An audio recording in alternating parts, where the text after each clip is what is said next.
Aquí comienza Reunión de Pauta, con la conducción de Sebastián Aguirre.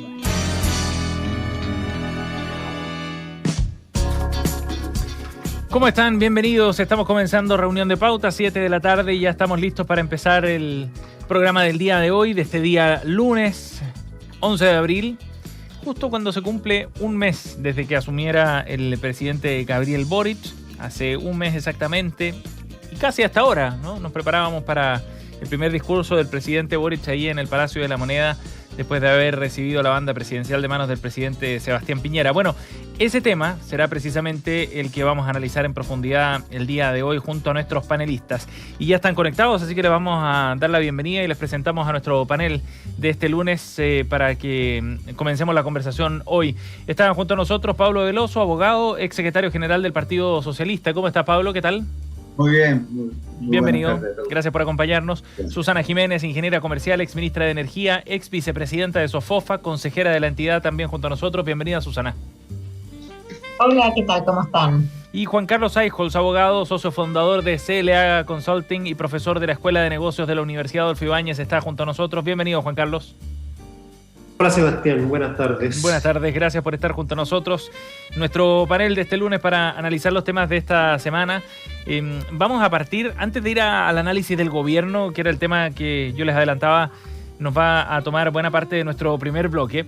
Queremos comenzar con la noticia para comentar el del día de hoy, algo que está fresquito también, porque hoy día el gobernador Claudio Rego, de hecho lo comentamos hace algún rato, conversamos con el gobernador aquí en Pauta Final, hoy día presentó un nuevo protocolo para el racionamiento de agua en la región metropolitana tras la sequía que se extiende por más de 13 años ya en Chile y que nos tiene con un riesgo muy cierto, muy probable, digamos, de un desabastecimiento de agua que obligue a un racionamiento del recurso.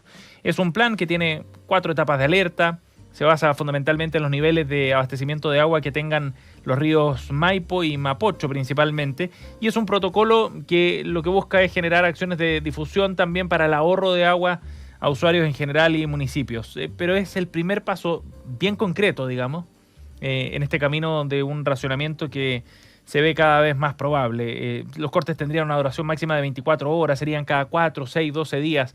A ese nivel de detalle estamos llegando ya con esta planificación para prepararse ante ese escenario. Y la pregunta con la que queremos partir, Juan Carlos, es ¿qué efecto político podría tener en la ciudadanía estos anuncios de racionamiento de agua? ¿Cómo ves tú ese tema en el escenario en el que estamos hoy día? Bueno, primero, qué bueno que exista este protocolo que vaya anticipando y ordenando esto y que no aparezca en un determinado momento de improviso que es necesario cortar el agua, así que bienvenido por ese lado.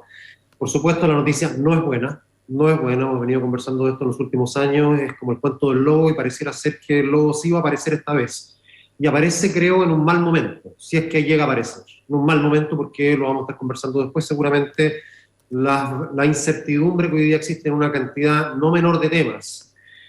Ya es suficiente como para además agregarle esto, por lo tanto es difícil pensar que el gobierno puede salvar ileso. Hay quizás algo que le va a favorecer, que es probablemente el hecho de que son las comunas del sector oriente las que más afectadas eventualmente pueden estar por estos cortes de agua, porque si fueran las del poniente, las del oriente no tuvieran suficientes cortes de agua, creo que se le haría aún más complejo al gobierno de manejar.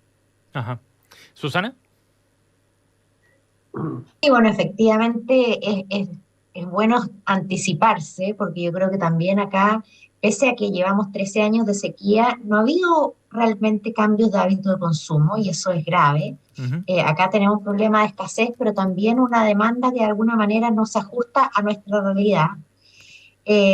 Lo veo bien complejo, la verdad es que tener racionamiento de agua es súper grave, pero también es un llamado de atención a que de alguna manera tenemos que adaptar no solo nuestro comportamiento, sino que también probablemente la forma en que se ha llevado este sector, en el sentido de que quizá hay que replantearse la tarificación y sabemos que Chile tiene un precio del agua que es extremadamente barato en términos comparados.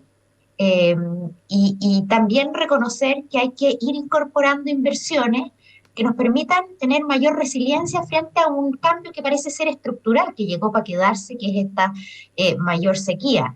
Y eso a veces cuesta transformarlo, traspasarlo al proceso tarifario, porque claro, políticamente es muy complejo elevar el costo del agua, pero nuestra realidad ya no se condice con un precio que no da las señales suficientes para que también nosotros reaccionemos y consumamos menos. Sí, un punto que está en la agenda de trabajo, ¿no? Según lo que ha trascendido también y como una manera de desincentivar el consumo.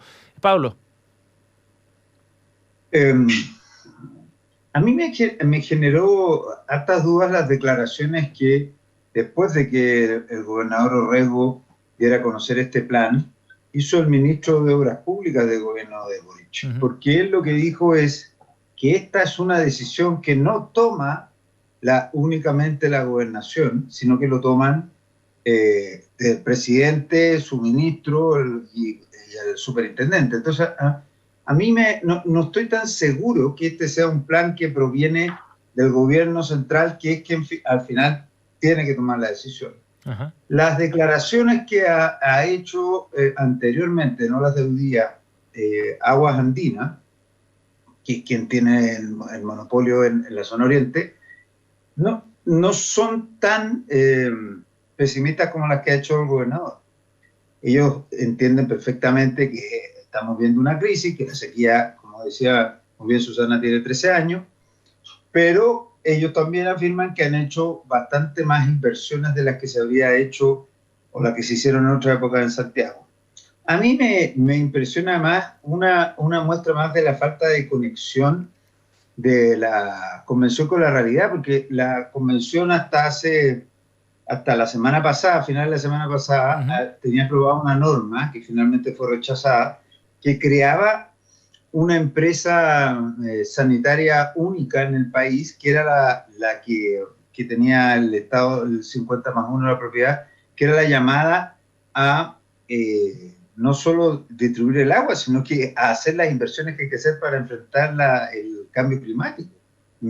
Entonces, al parecer, fueron dotados de cierta información o tuvieron un ataque de raciocinio y fueron capaces de dejar afuera esa norma. Pero imagínense ustedes si a una empresa que todavía no existe, sin saber además si se debe indemnizar a las empresas que hoy día tienen las concesiones, tendría que haberse hecho cargo de este tremendo desastre.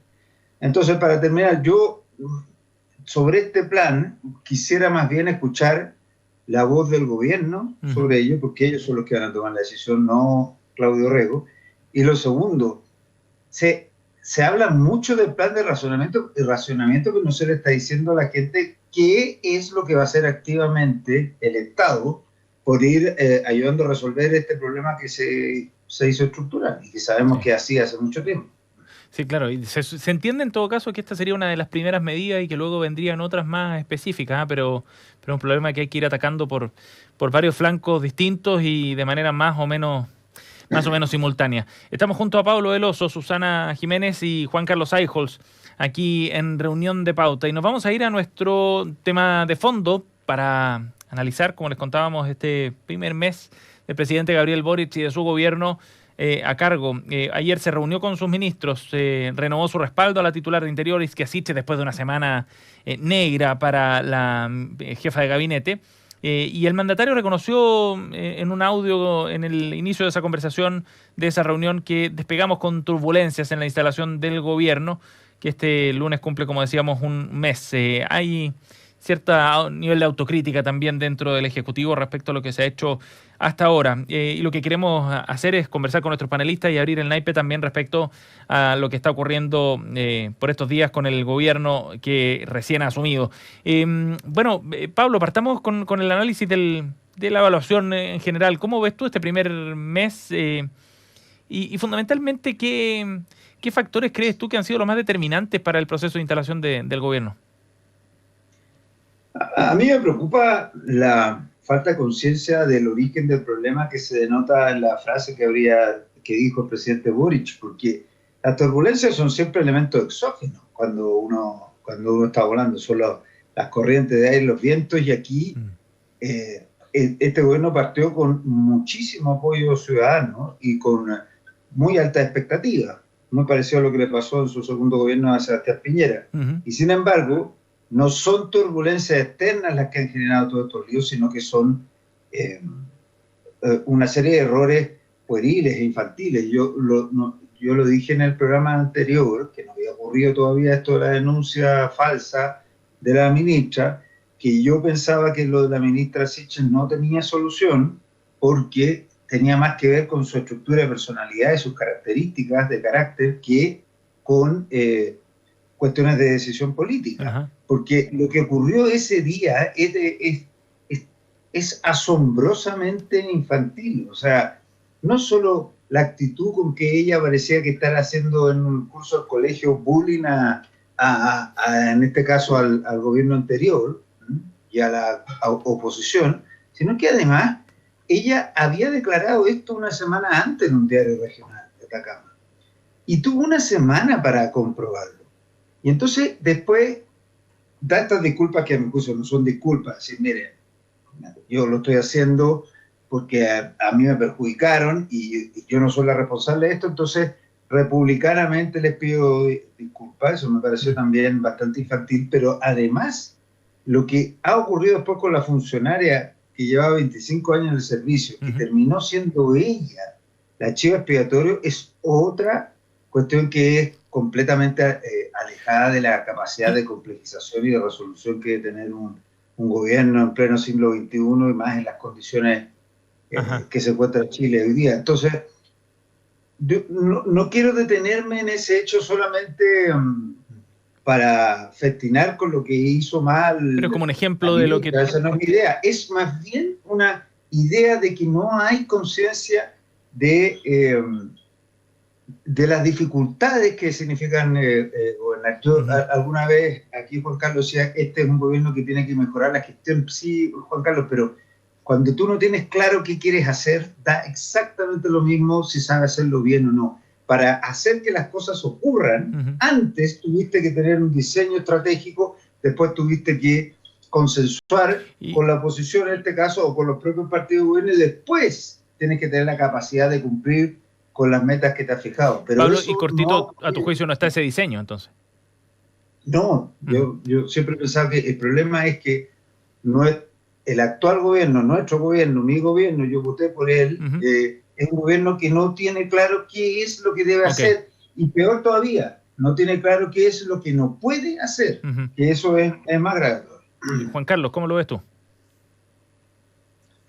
A ver, partamos por el titular. Ha sido un pésimo primer mes. No, creo que no hay otra manera de describirlo.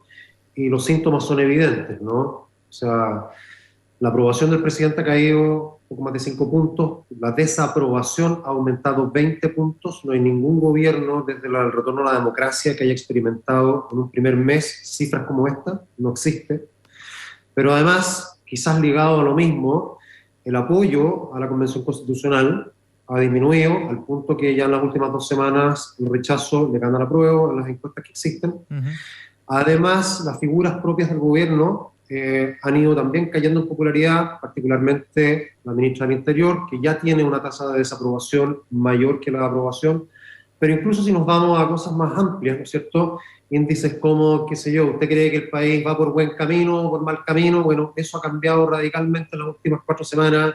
Si la economía chilena está progresando o no, también ha cambiado de tendencia fuertemente. Si siente confianza acerca del futuro del país, etcétera, etcétera. Todas las respuestas a las preguntas que las encuestas hacen sobre cómo ve usted el devenir de la situación económica, social, política, etcétera, han cambiado fuertemente en las últimas 4 semanas, y es muy rápido. Es decir, la luna de miel no alcanzó a durar un mes, como tradicionalmente se dice, y eso creo que tiene que ver con ciertos aspectos de fondo y algunas cosas de errores puntuales. Hay aspectos de fondo, y a mí que me conecto un poco con lo que estaba diciendo Pablo. Yo efectivamente la semana pasada estaba hablando de gestión, pero claro, gestión dentro de una lógica donde uno establece prioridades. Pablo tiene razón en el sentido de que hay prioridades que no se han establecido suficientemente bien.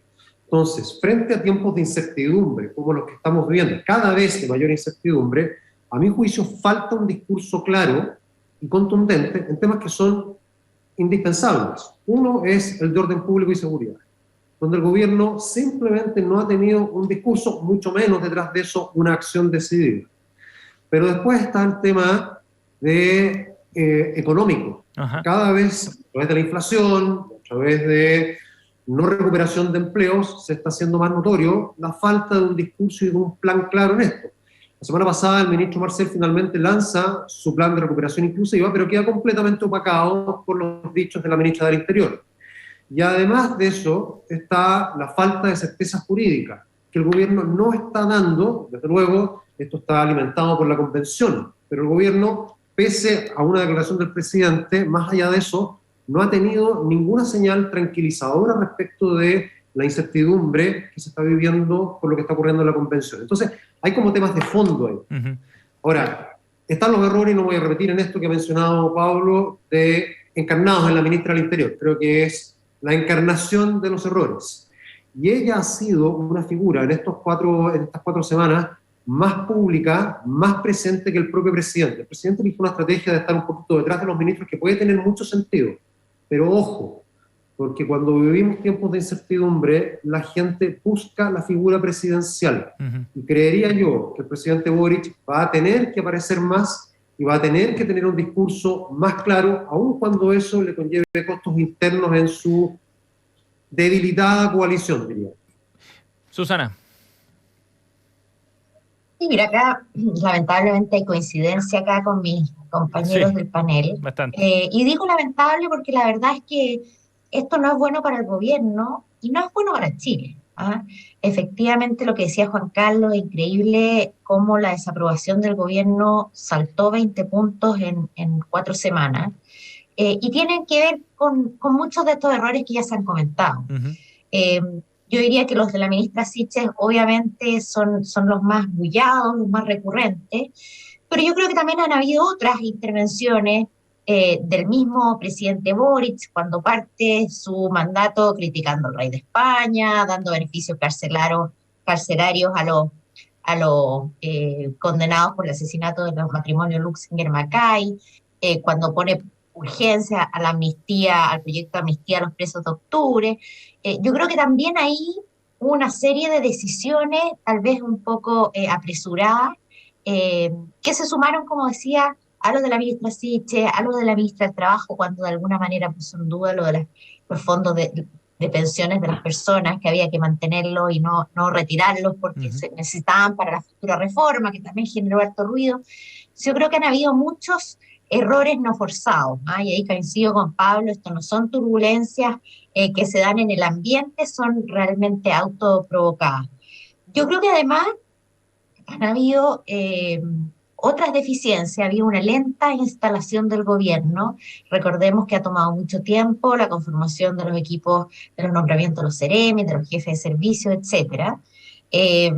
Ha habido también una coalición no muy afiatada, y lo vemos en las discusiones, por ejemplo, del quinto retiro, cuando uno ve que hay diferencias dentro de la propia coalición gobernante uh-huh. con lo que dice el gobierno por una parte y lo que dicen algunos parlamentarios. Susana, y en particular, ¿cómo evalúas tú el rol que ha jugado el presidente Boric en este mes? Porque hemos hablado del diagnóstico y de cómo se está llevando adelante el gobierno, de asuntos de diseño, de la coalición, pero en particular el rol del presidente. Mira, yo creo que él ha tomado ha jugado un rol mucho más menos presente que el que probablemente muchos criticaron en el presidente Piñera, uh-huh. pero esa ausencia también tiene un cierto límite, ¿ah? Entonces yo creo que está bien dejar que los ministros de alguna manera reciban las primeras críticas y no vayan directamente al presidente, pero por otro lado ha marcado demasiada ausencia, a mi parecer. Y en ese sentido, yo creo que van a tener que de alguna manera enmendar este rumbo, meter asesores con más trayectoria. Yo creo que la falta de experiencia sí se ha evidenciado en este mes. Y probablemente él va a tener que empezar a jugar un rol mucho más articulador con su gabinete, con su relación con la constituyente y con la ciudadanía. Juan Carlos, la misma pregunta respecto al rol del presidente. Algo ya esbozabas tú en el análisis anterior. ¿Y hacia dónde crees tú que debería apuntar la conducción precisamente del presidente Boric? A ver, esto no es fácil, porque el presidente no solamente tiene que aparecer, sino que tiene que aparecer con un discurso que no es el que, creo yo, lo llevó a ser presidente. ¿En qué sentido lo digo?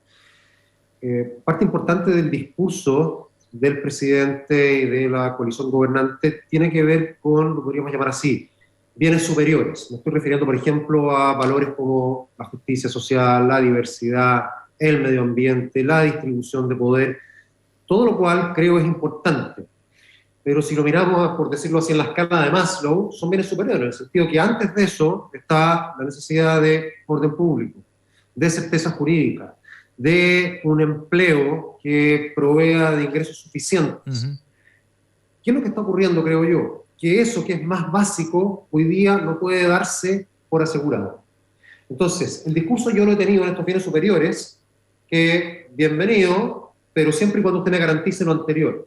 Entonces creo que el discurso tiene que cambiar, los énfasis tienen que cambiar, las prioridades tienen que cambiar. Tiene que haber una estrategia, no sé si distinta o estrategia al fin y al cabo, como dice Pablo, ni siquiera había estrategia.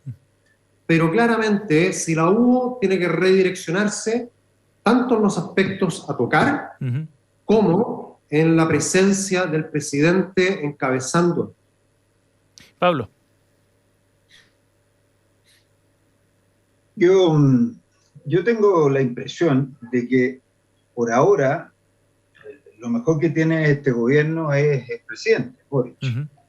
Aún así, creo que él se ha dado demasiadas licencias, sigue opinando. En el viaje a Argentina dijo una cantidad de cosas sobre asuntos internacionales. En el punto de prensa con Alberto Fernández. No, pero además en la entrevista que le hicieron, o sea, bueno, también repasó un montón de gobiernos, metió gobiernos dictatoriales con democracia. Eso creo yo que no puede seguir haciéndolo por una razón muy simple, porque aparece gastando energía en cuestiones que no son de nada relevantes para el país y dejando de atender la que sí importa. Si no, va a caer en lo que hacía Evo Morales, de que cuando estaba muy mal su gestión y su administración, atacaba a Chile. Entonces, yo creo que él tiene que huir de eso, de esa tendencia tan marcada que tiene de ser un opinólogo en asamblea estudiantil, digamos, y hablar contra el rector, contra los profesores. Eso no puede hacerlo como presidente. Tiene que terminar de una vez por todas. Yo creo que es una persona muy inteligente y bastante sensible a los problemas y que finalmente lo va a entender. Creo que hay muchos de sus ministros que no lo van a entender y lo van a seguir haciendo. Porque aquí se habla mucho de Vizca Sichel, pero léanse también la entrevista a la ministra de la Mujer del Antonio Orellana fin de semana. Y bueno, yo creo que, claro, como es un ministerio que no tiene la visibilidad que tiene el Interior, pasan coladas esas cosas, pero lo que a mí me ocurre es que tampoco es sano ni razonable y no funciona ningún sistema político en el mundo poniendo todo el peso en el presidente de la República. Sí, claro. Eso es absurdo. Sí. Bueno, y ahí, ahora, Pablo... no nos olvidemos que él es el responsable de lo que ha ocurrido con sus ministros, porque él las eligió. Él puso de ministra del Interior a la doctora Sichel. Entonces, tampoco se trata de pedirle al presidente que al día siguiente, después de todos estos errores que cometió la ministra, él la saque. Me da la impresión que no es de ese tipo de personas, que más bien leal a sus colaboradores. Pero va a llegar un momento en que va a tener que hacerlo igual, y si no lo prepara, y si él no ha puesto este conjunto de ideas estratégicas por sobre la imagen de él y de sus ministros, va a pasar que todo el peso de esa fricción se la vaya a ver. O sea, tiene que entender eso el presidente. Una última pregunta, y quizás vinculado con esto también, antes de irnos a la pausa, porque nos queda un minutito nada más. Pero, Susana, ¿qué ministros crees tú que podrían darle otro peso al gobierno y de alguna manera ir afirmando la estantería? Es que yo creo que este gobierno tiene dos grandes urgencias que son súper inmediatas y muy complejas. Así que ahí radica en el fondo el peso del gabinete también. A ver. Economía, que de alguna manera tanto la reactivación como un eventual nuevo retiro, que sería bastante catastrófico para el mercado de capitales, es un tema que hay que abordar y lo podemos tocar más adelante, pero la verdad es que yo creo que hay todavía mucho más que hacer que las 21 medidas anunciadas, porque estamos frente a un país con una fuerte desaceleración económica, con una presión inflacionaria enorme y un mercado laboral todavía bien debilitado. Y el otro gran tema, sin duda, es seguridad pública. Y ahí tenemos el tema de la violencia, la criminalidad, el terrorismo en la Araucanía. Entonces, ahí están los dos grandes temas que van a probablemente marcar los próximos meses y donde el gobierno tiene que tomar una posición firme y abordarlo seriamente. Juan Carlos. Sí, muy de acuerdo. A ver, siempre se dice, ¿no es cierto?, que tanto el Ministerio del Interior como el Ministerio de Hacienda son dos piezas fundamentales y claves dentro de esto. Creo que está bien nombrado el ministro de Hacienda. Creo que lo que se ha demostrado, ¿no es cierto?, hasta el momento al menos, es que pudo haber un mejor nombramiento en el Ministerio del Interior. No creo que sea el momento de hacer cambios. Hay que dar más espacio, pero probablemente en no demasiado tiempo va a ser necesario hacer un cambio y esa persona, ese ministro o ministra, tiene que ser alguien de un tonelaje político importante. Bien, Pablo, lo último. ¿Quieres agregar algo? Sí, no, a mí me da la impresión que el presidente Boric tiene problemas en todo el gabinete de la moneda, porque lo que hizo la ministra Vallejo de llamarle la atención e intervenirle el gabinete públicamente a la ministra Interior no se hace. Y eso es un error también de principiante. Y convengamos que el ministro Jackson tampoco ha sido una estrella brillante en el Parlamento. Sí. Mucha crítica. Entonces, ojo con no caer en esto de cargarle como chivo expiatorio todas las responsabilidades a la ministra Siches. Eso, aparte de injusto, no es útil para ir resolviendo estos problemas. Él va a tener que rebarajar, yo creo, prontamente. Estoy de acuerdo con Juan Carlos que eso no lo puede hacer inmediatamente, pero prontamente va a tener que rebarajar los ministerios de la moneda.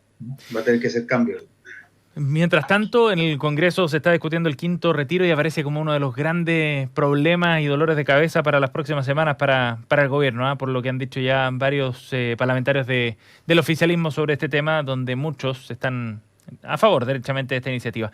Estamos junto a Pablo Veloso, Susana Jiménez y Juan Carlos Eichholz. Nos vamos a ir a una pausa a esta hora aquí en Radio Pauta, 7:28, pero queremos invitarlos a que de lunes a viernes comiencen su mañana a partir de las 8. Conoce 4 miradas globales que buscan interpretar los temas más relevantes del debate en Chile y el mundo. Escucha Marcando Pauta en la 100.5. Vamos al corte y volvemos. Teatro Municipal de Las Condes presenta El violinista en el tejado. El musical, ganador de 10 premios Tonys, incluido Mejor Musical. Alegría, familia, risas y por sobre todo, tradición. Con Daniel Muñoz, Sara Pantoja, Francisco Daño Beitía, José Antonio Raffo, junto a un gran elenco. Venta de entradas a través de www.tmlascondes.cl y en las boleterías del teatro. El violinista en el tejado, el musical, desde el 21 de abril. Produce Darshan Teatro. Invita. Pauta. ¿Sabías que estamos transformando Clínica Red Salud Vitacura en una de las clínicas más avanzadas del país? Mejoramos nuestra urgencia haciéndola más moderna y cómoda. Aumentamos consultas y especialidades para atenderte mejor. Nos equipamos con el resonador con inteligencia artificial más moderno de Chile y mucho más. Descubre lo que hace a Clínica Red Salud Vitacura una de las más avanzadas del país en Avenida Tabancura 1185 Vitacura y reserva tu hora en redsalud.cl. Red Salud. Mejor salud para Chile. Cada tarde, a partir de las 20 horas, Christian Barnken nos invita a pasear con él y con sus invitados en su jardín. Media hora de conversaciones y reflexiones. No dejes de escuchar los sonidos y palabras de Desde el Jardín. Pauta, hablemos de verdad. Hola, soy Constanza López y quiero invitarlos a que se informen sobre el mundo de la construcción, el rol social de los empresarios, la relevancia de las regiones y todo lo que ocurre en la ciudad. Todos los sábados al mediodía, escucha Café de la Construcción. Conduce Constanza López. Conversa con nosotros en redes sociales y profundiza la información en nuestro diario digital pauta.cl. Pauta, hablemos de verdad. La Convención Constitucional diseñará las nuevas reglas de todo un país. Pero ¿cuáles son las atribuciones de este órgano constitucional? ¿Cómo debemos entender sus decisiones desde un punto de vista de la técnica legal? Pauta presenta Derecho a la Convención, donde el protagonista será el debate jurídico con abogados de amplio prestigio. Acompáñanos todos los viernes a las 17 horas por nuestra señal 2 de streaming en pauta.cl y cada domingo a las 10 de la mañana una repetición del programa en nuestra señal FM de Pauta. En Pauta, escucha, lee, sigue y vive las noticias. Conversemos de lo que realmente te interesa. Actualidad, negocios, cultura, deportes, ciencia, tendencias y más. Pauta, hablemos de verdad. Reunión de Pauta, un espacio para conversar y analizar la actualidad. Pauta, hablemos de verdad. Okay, Houston, we've had a problem here. This is Houston. Say again, please. Houston, we've had a problem. We've had a main beam undervolt. Roger, main beam undervolt. Okay, stand by, 13. Este fue el audio que pasó a la historia de la nave Apolo 13. 52 años en nuestra efeméride del día de hoy. 52 años desde que se lanzó al espacio esta nave. La de esta famosa frase de Houston, tenemos un problema. Apolo 13 fue la séptima misión tripulada en el programa Apolo de la NASA, la tercera destinada a aterrizar en la Luna. La nave despegó desde el Centro Espacial John F. Kennedy y el 11 de abril de 1970, pero tuvo que abortar el alunizaje debido a una explosión en un tanque de oxígeno del módulo de servicio tras 2 días de misión. De ahí el audio que ustedes escuchaban recién con esta frase: Houston, tenemos un problema, que pasaría a la historia. El comandante de la misión fue Jim Lovell, Jack Seward como piloto de módulo de mando y Fred Heise como piloto de módulo lunar para el Apolo 13, que hoy día recordamos cuando se cumplen 52 años desde su lanzamiento al espacio. Aquí en la 100.5 hacemos reunión de pauta. Pablo Veloso, Susana Jiménez, Juan Carlos Eijols han hecho una selección de temas que nos traen en nuestras noticias coladas de esta semana. Y comencemos con la que nos propone Pablo Veloso. Un estudio realizado por la ONG Derechos Digitales y la encuestadora DataVoz arrojó que más de la mitad de quienes se informan de la Convención Constitucional en redes sociales han recibido información falsa. Pablo, cuéntanos. Sí, yo la quise traer no tanto por eso que resulta obvio. Hoy día la gran mayoría de nosotros consumimos una parte importante de noticias falsas, sino porque esas noticias falsas no son tan distintas a las noticias verdaderas que salen de la Convención. Entonces, lo que yo quería hacer un ejercicio diciendo, ya, supongamos que la gente solo recibe información correcta desde el punto de vista de lo que elabora la Convención. Esa información correcta sería suficiente para que la gente pensara que la Constitución es un paso relevante para dar para el progreso de Chile. No lo sé, porque además creo que como este es el primer proceso constituyente que vive el país a puertas abiertas, digamos, ¿no? Donde la Asamblea tiene una característica de representación de todos los sectores de la sociedad chilena y además se puede ver en vivo y en directo.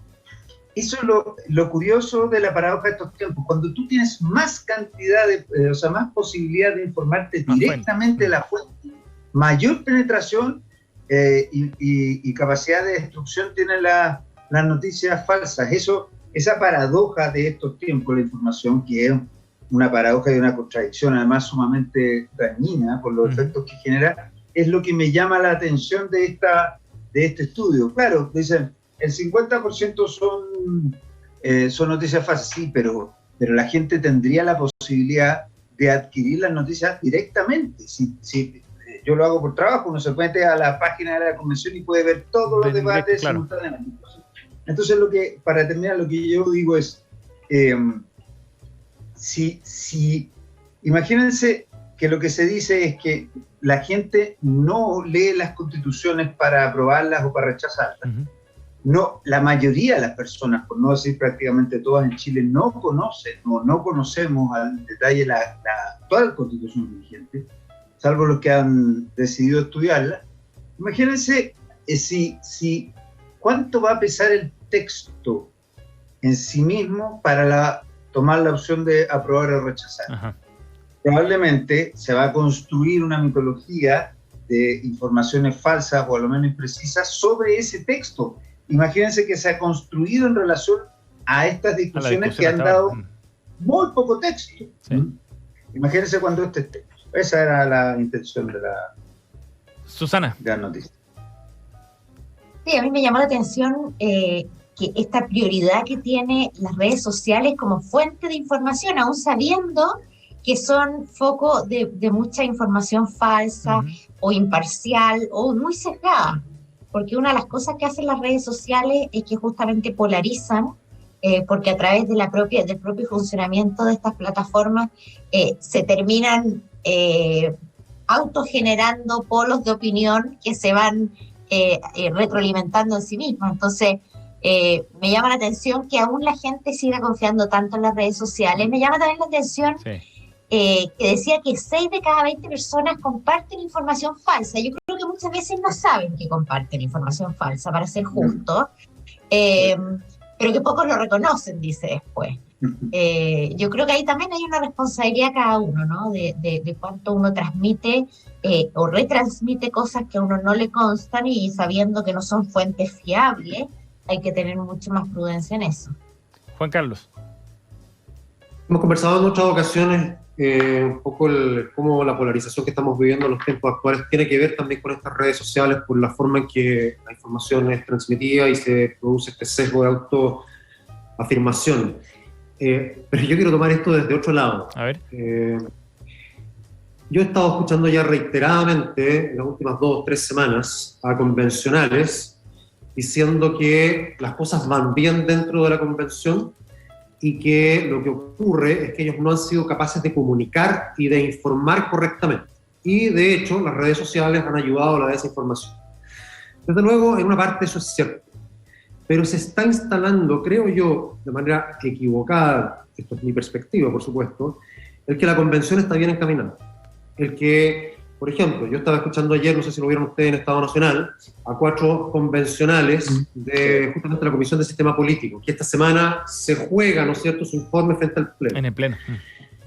Y me llamó mucho la atención Patricia Politzer, particularmente, quien yo considero una persona centrada, cuerda, que primero rechazó los dichos del presidente Lagos, que ha sido uno de quienes, quizás con la estatura política que tienen, la presidenta Bachelet también, han puesto ciertos signos de interrogación sobre el trabajo de la convención. Ella lo rechazó los dichos del presidente Lagos, de nuevo, insistiendo en que aquí lo que se escucha, ¿no es cierto?, es lo que sale de las comisiones, pero eso es distinto a lo que aprueba el Pleno. Pero resulta que el Pleno ya lleva aprobadas más de 150 normas. Varias de ellas, no una, varias de ellas son normas extraordinariamente radicales. Por ejemplo, por mencionar una simplemente, la división territorial, es decir, la autonomía de las comunas, de las regiones, de los territorios de pueblos originarios. Solamente esa norma cambia por completo el panorama que hemos conocido de Estado unitario en este país. Entonces, yo tengo el temor de que estemos cayendo en una suerte de voluntarismo, de todos creer que finalmente las cosas se van a arreglar por sí solas, y creería que la dinámica que se está dando en la convención no va a ayudar para nada a eso, para nada. Creo que lo que finalmente podría hacer la Comisión de Armonización en un mes sin poderes va a ser muy escaso. Entonces, creo que nos estamos encaminando a algo que es muy peligroso y donde los propios convencionales están tratando de bajarle el tono, llevándolo a que esto es un problema de comunicación y no a relevar verdaderamente lo que está ocurriendo en la dinámica interna. Y ese va a ser un tema importante de discusión, el rol que tenga la Comisión de Armonización, precisamente, ¿no? Hay proposiciones para darle algunas herramientas más, pero hay otros que se oponen completamente a eso y que solo sea una instancia donde los textos, en definitiva, tomen coherencia ya como un conjunto. Bien, la noticia colada que nos traía Pablo Veloso analizamos aquí en Reunión de Pauta. Vamos a la que nos propone Juan Carlos Eijols para hablar del premio Franz Edelman 2022, que fue entregado a Chile en su edición de este año en Estados Unidos por el trabajo realizado en el manejo de la pandemia. Juan Carlos. Sí, a ver, Primero, el reconocimiento, ¿no es cierto?, a todos quienes estuvieron detrás de esto. Esto tiene que ver con el manejo de la pandemia, pero además una colaboración público-privada. Estuvo el Ministerio de Salud, el Ministerio de Ciencia, la Universidad de Chile, etc. Y esto es un premio que no estaba dado a quienes, al manejo de la pandemia, sino al desarrollo de investigación aplicada, ¿no? Por tanto, felicitaciones. Pero lo quiero tomar desde otro aspecto también, desde un lado más político. Y me voy a volver, ¿no es cierto?, a lo que estábamos conversando al comienzo. Justamente la ministra del Interior, creo que se conecta un poco con eso. La ministra del Interior la actual ministra del Interior fue una crítica acérrima desde su posición como presidenta del Colegio de Médicos, del Colegio Médico, hacia la forma en que el gobierno de Sebastián Piñera había abordado la pandemia. Hoy día nos encontramos con múltiples reconocimientos al buen manejo que tuvo el gobierno. ¿Por qué digo esto? Porque parte del desafío que nosotros tenemos en este país es justamente reconocer las cosas buenas que hacen los otros. Todos hacemos cosas buenas y malas. Si solamente nos estamos fijando en las malas, entonces lo que hacemos es aumentar los niveles de polarización. Yo creería que parte importante del desafío personal que tiene la ministra Isquia Siches es tratar de sacarse esos sesgos personales que ya se habían manifestado en conversaciones informales cuando era presidente del Colegio Médico. Entonces, Pablo decía antes, creo difícil que haya cambio. Es posible. Pero si desde algún lado va a cambiar, es por y tratar de no caer en un discurso moralista, de superioridad moral, de odiosidad, me atrevería a decir, y desde quizás un poco la humildad y la vulnerabilidad en la que tiene que estar hoy, también reconocer buenas cosas en nosotros. Y esto está muy presente también en la convención. Hay muchísimos convencionales, desgraciadamente, que se mueven desde el revanchismo y la odiosidad. Y eso no nos va a conducir a nada bueno para el país. Susana. Y bueno, yo también quiero relevar la importancia de este premio y acá como que se cumple el dicho de que nadie es profeta en su tierra, ¿no? Porque finalmente acá, como decía Juan Carlos, el gobierno recibió ácidas críticas respecto a su manejo de la pandemia y esto fue parte de lo que permitió un buen manejo, junto con la vacunación, con las fases, también esta metodología que permitía encontrar casos activos de coronavirus fue muy importante para este buen manejo de la pandemia y así se reconoció. Yo además quisiera destacar que este es un tremendo premio, ¿eh? O sea, habían otros candidatos del tamaño, digamos, de General Motors, Merck, sí, Alibaba, Janssen, US Census Bureau, o sea, realmente eran pesos pesados y lo ganó el gobierno de Chile con estos participantes que ustedes ya mencionaron, así que fantástico y solo creo que hay algunos críticos que debieran hacer un reconocimiento y un reconocimiento público a este triunfo que es para Chile. Pablo.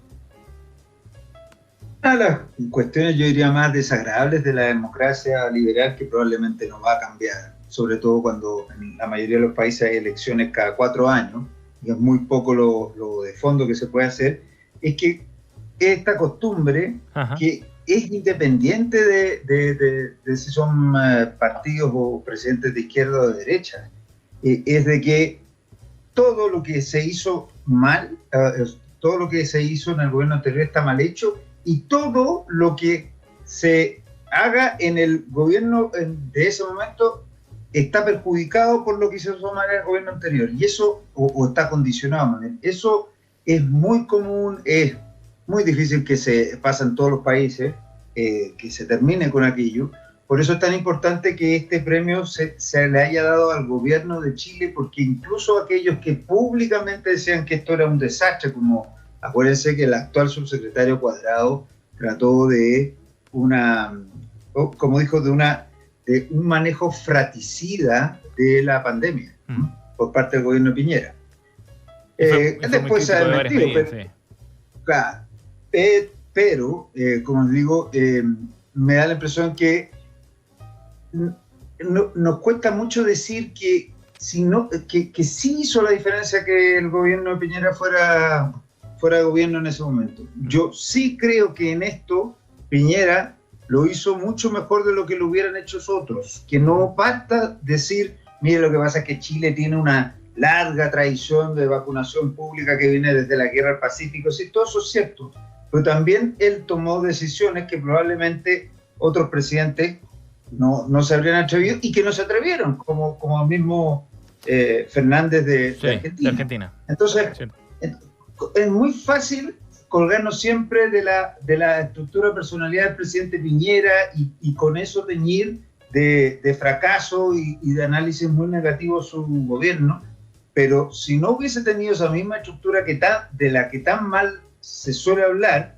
probablemente Chile habría sido uno de los países, como todo el resto de Latinoamérica y de Sudamérica, que manejó muy mal la pandemia. Sí. O sea, nadie se pregunta por qué es el único país de Sudamérica y de Latinoamérica completa que lo hizo bien. O sea, no tiene nada que ver en eso el gobierno que estaba en el momento. Es solamente, digamos, una conjunción de astros mágicas. Entonces, qué bueno que se lo hayan dado. Yo creo que algo de eso debe haber habido también. Sí, un premio en el que también están involucrados el Instituto de Sistemas Complejos de Ingeniería de la Universidad de Chile, la Facultad de Medicina, como decíamos, el Ministerio de Ciencia y Salud también del gobierno, además de Entel, que colaboraron en este proyecto, que es el que permite entonces recibir el Premio Internacional Franz Edelman.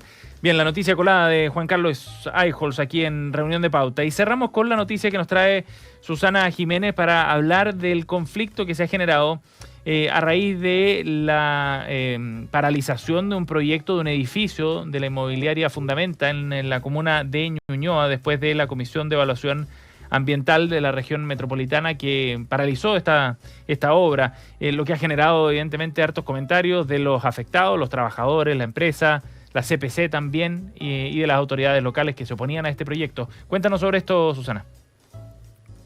Bueno, esto, tal como tú lo mencionas, no es una noticia colada en el sentido de las reacciones que han habido, sí. Pero sí vale la pena ver los detalles que creo que son agravantes al hecho.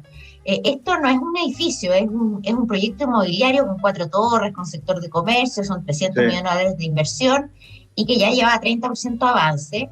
Habían obtenido ya su declaración de impacto ambiental y había sido aprobada por la Comisión de Evaluación de la Región Metropolitana, pero fue sujeta a reclamaciones ciudadanas y eso llevó a que el Tribunal Ambiental anulara parcialmente esta resolución de calificación ambiental.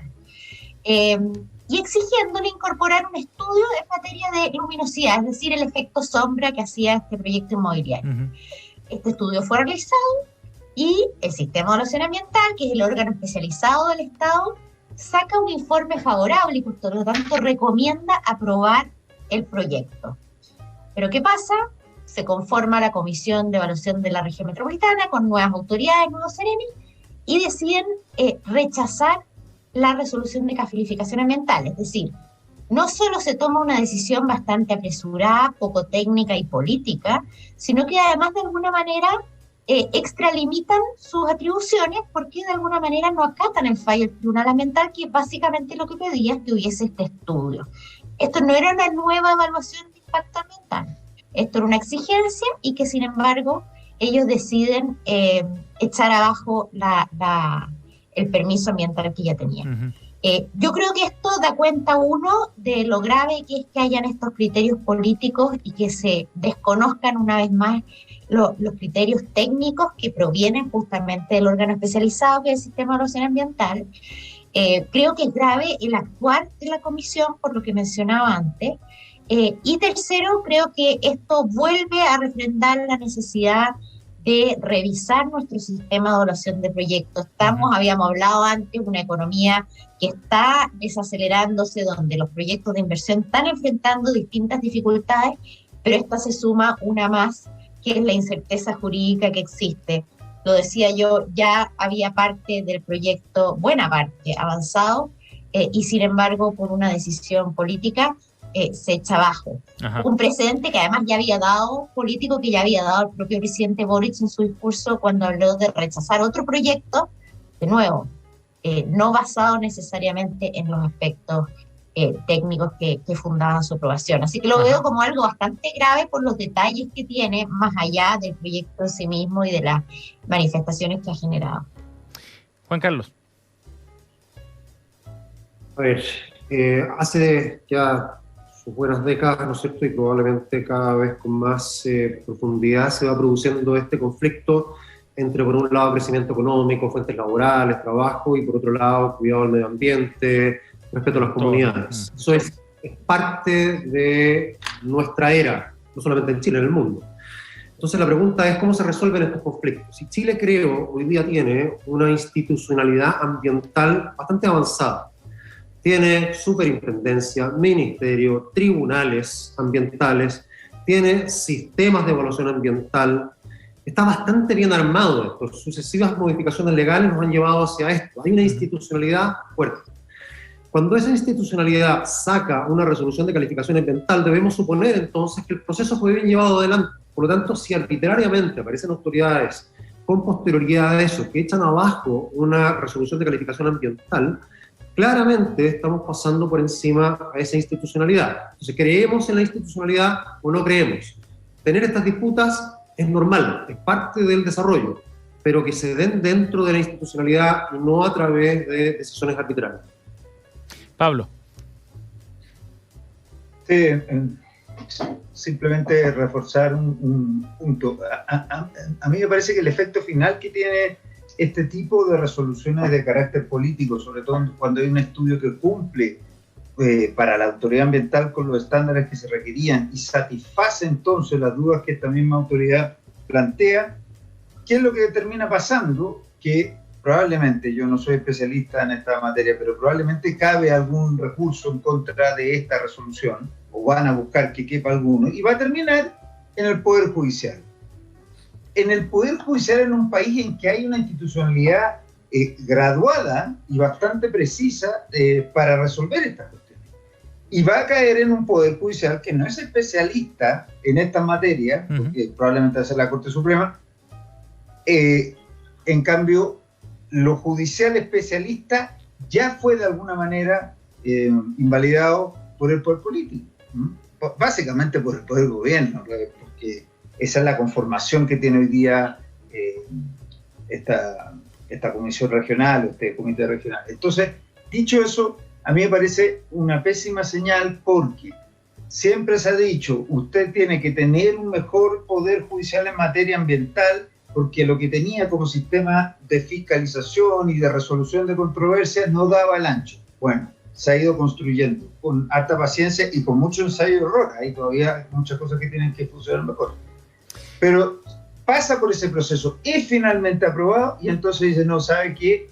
No, porque no, esto no tiene relación con lo que son nuestros principios ordenadores en materia ambiental y por tanto dejamos sin efecto de facto. Entonces, esa misma gente es la que critica que el Tribunal Constitucional se haya convertido en una tercera cámara. Están haciendo lo mismo. Están haciendo lo mismo. El Tribunal Constitucional muchas veces desconocía todo el proceso de formación de la ley con sus fallos. Bueno, aquí se hizo exactamente lo mismo y se le pasa la pelota a quien no creo yo que sea el más adecuado para resolver finalmente. Va a tener que hacerlo, obviamente, pero no es lo más adecuado. Bien, noticia en desarrollo, esta también la noticia colada que nos ha traído el día de hoy Susana Jiménez para ver cuál es el futuro de este proyecto inmobiliario. Estamos junto a Susana Jiménez, Pablo Veloso, Juan Carlos Eijols y en el cierre dejamos un espacio para los datos que nos traen nuestros panelistas también, siempre interesantes, bien oportunos. Susana, ¿qué nos traes hoy?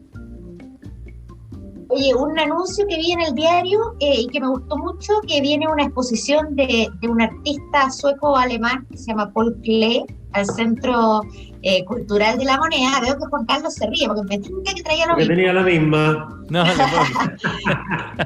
Bueno, entonces doblemente vale la pena. A mí me gusta mucho este artista, yo lo vi muchas veces póster en mi casa, particularmente uno que se llama Senecio, que me gustaba mucho.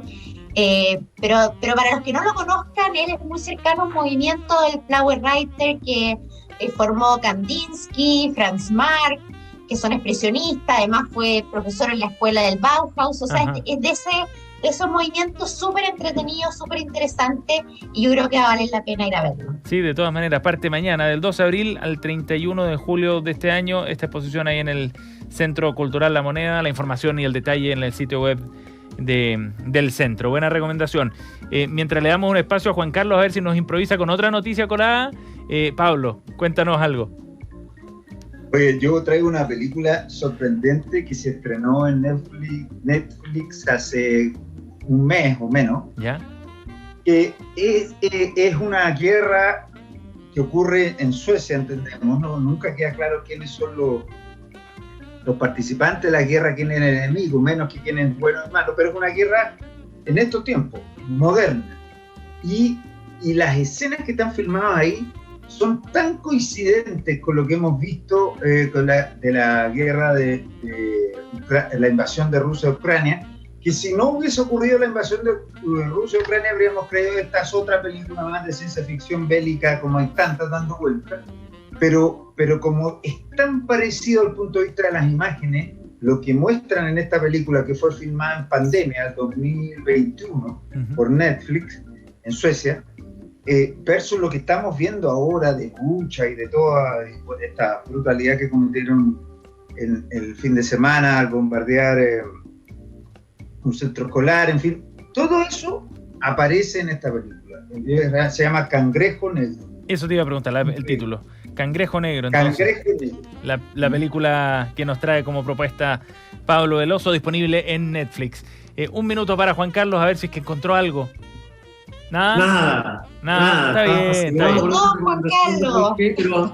No hay problema, doblemente recomendado. Un buen montaje, no son cualquier cuadro y nada, una muy bien hecha, con más de 80 horas, así que vale la pena. De todas maneras, doble recomendación para la exposición de Paul Klee en Chile. Juan Carlos Eichel, Susana Jiménez, Pablo Veloso, nuestro panel de los lunes aquí en Reunión de Pauta, los tres. Muchas gracias, que tengan una buena semana. Gracias a ustedes. Chao. Cerramos Reunión de Pauta. Ya viene Cristian Barken, siempre desde El Jardín, por supuesto, aquí en la 100.5. En unos minutos conversando con María Luisa Vial, coordinadora académica secundaria en la Fundación Educacional Barnechea. Gracias por acompañarnos. Hasta mañana.